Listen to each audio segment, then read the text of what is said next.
CQDX, CQDX, CQDX. This is Havana calling. CQDX, CQDX, CQDX. This is Radio Havana calling all shortwave listeners and radio amateurs. Welcome to...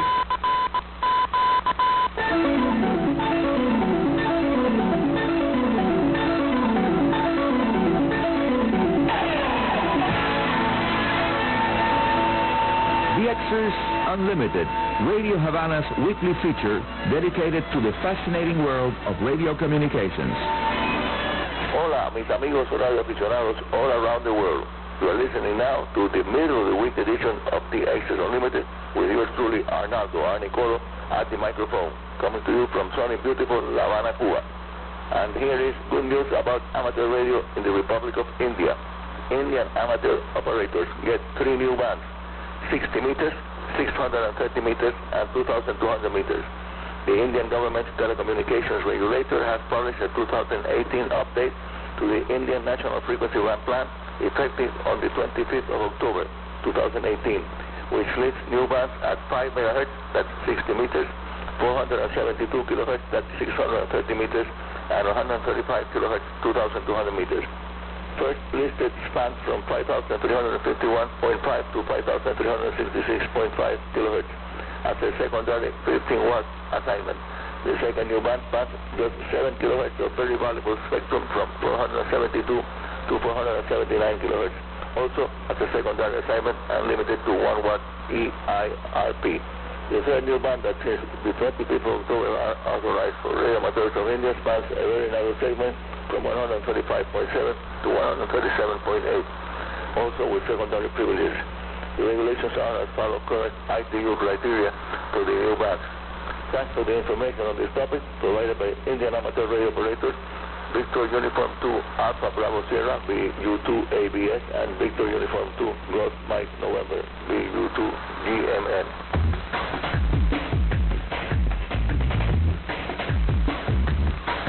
Now, sad news about the loss of life due to an accident was providing maintenance to a radio amateur antenna tower in the USA. American DXer, a well-known ham radio operator, died in a fall from a tower where he was doing a repair job. W5AU reports 84-year-old Paul Bidner, call sign W0 Alpha India Hotel, fell 50 feet from his tower on Wednesday of last week and was later found dead at the scene. Bidner was known to enjoy a lot of amateur radio and had many new antenna and radio towers at his property, making it known among the residents there as an antenna farm. He was known by many ham radio operators under his call sign, popular call sign, Whiskey 0 Alpha India Hotel W0AIH. One report says Bidner was performing maintenance on one of his towers at the time of his death, and I am sending now our condolences to the family.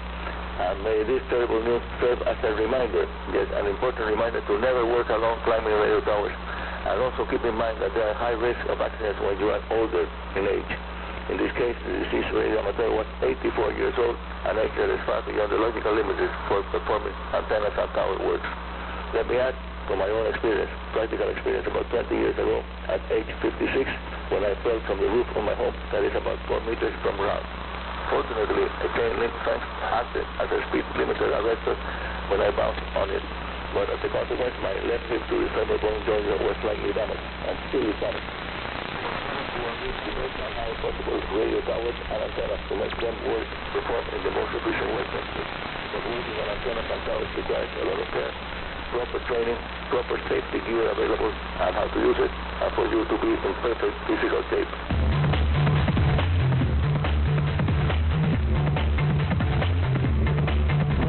Listening to the middle of the week edition of DXers Unlimited, our P18 broadcast schedule will become effective on the 11th of November when all antennas related work will be finished.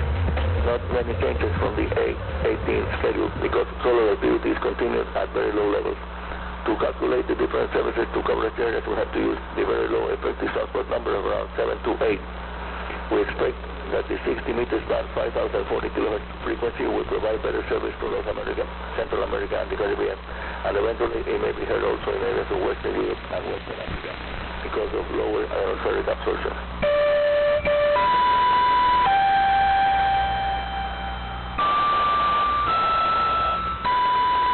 amigos, this is DXers Unlimited with middle of the week edition coming to you via shortwave transmitters and also via the Hispasat 1D geostationary satellite using transponder 79 vertical polarization, where several other Cuban radio and TV stations are also available on the free on-air service. That's transponder 79 geostationary satellite Hispasat 1 Delta. I'm also receiving a report of our live transmitting audio fed to the internet. Here's now our next radio-related topic. The popular Ask Arnie section of the show is now on the air. This is Ask Arnie today. I will answer several questions sent by listeners from USA, Canada, Turkey, Chile, and South Africa. They all are users of typical small portable shortwave receivers, and they want to know what can be gained by adding an external antenna to the telescopic whip to try to improve reception of our transmissions being to the east and west coast of the USA and Canada, and also to Western Europe and the Mediterranean. As already explained here some time ago, my advice is to try to buy a commercial version of a magnetic loop antenna.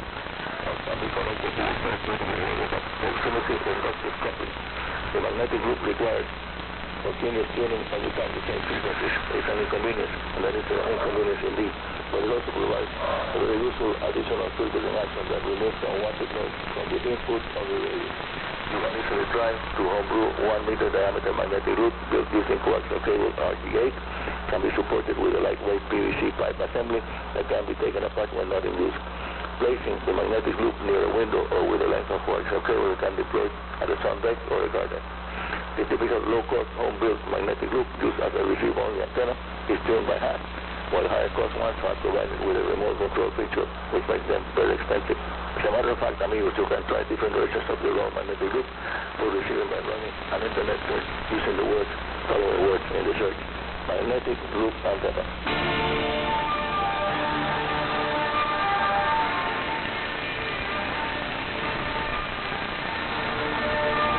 I can assure you that the radio built with your own hands provides a unique experience to you.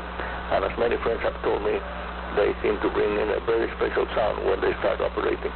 Recently, a friend asked for a circuit diagram of a vintage radio set known as a 3-dial radio of the 1920s.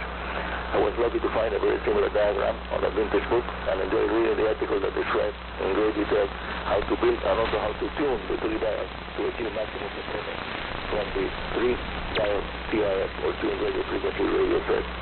My friend was able to assemble a very similar radio using a much more recently built 7 and 9-pin miniature vacuum tubes. They were very well used 4 of them, 2 working as tuned radio frequency amplifier stages and 2 providing the audio. Now I explain why these 3 dials are tied to 3 independent airspace variable capacitors. No gang tuning, they are independent. One tunes the root circuit of the first radio frequency amplifier stage, the one that looks to the antenna. The second tunes the plate circuit of the same stage, and the third variable capacitor tunes the second RF stage plate circuit, leaving in this case the grid circuit of the second radio frequency amplifier untuned from both oscillations. The radio was built to tune from 530 kHz to 1700 kHz, so it covers the worldwide AM broadcast band assignment very well. When you want to pick up a station, the tuning procedure starts by placing the 3 dials at half the capacitance range, increase the volume control, and try to listen to one station. Then, the way you go is to retune the RF stages, condensers, or capacitors for maximum volume. When 2 of the dials coincide, you will hear whistles indicating unwanted radio frequency stage oscillations. So, as my grandfather used to say, playing with the 3 dials was a lot of fun, making him able to pick up super-powered WLW 500 kilowatt, 700 kilocycles frequency here in Havana, Cuba. Grandpa Paco, my grandfather, kept newspaper clippings where WLW costly super-powered stations, 500 kilowatt solar steady, were published every week in the Diario de la Marina newspaper of Havana. Grandpa Paco built several radios between 1922 and around 1935.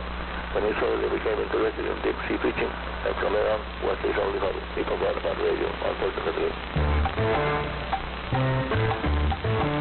That's all that we want to do for the world radio amateur operations.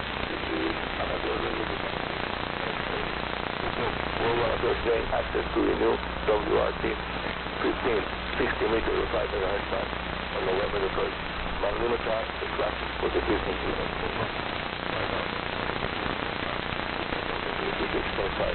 Effectively and the maximum allowable power in the frequency was IRC. In the morning of the we'll be heard on that band. The 5 MHz That's why lenses suitable for contacts in that remote countryside. Station ranges from 90 to 900 kilometers were heard in Sweden with good vision of trains and the signal test. And I hope to see you all at the weekend edition of DXers Unlimited on the air just after the top of the hour news on our Radio Havana Cuba English language service. Send your general reports and comments to info@enet.cu or via airmail to Icom of Radio Havana Cuba, Havana Cuba. And now the band conditions are improving after we had to face with a geomagnetic storm that is now fortunately over. So see you at the weekend edition Sunday and Monday UTC days. And that's all for today. This is Arnie Coro, Radio Amateur CO2KK, your host here at Radio Havana's DXers Unlimited, saying 73 and very good DX.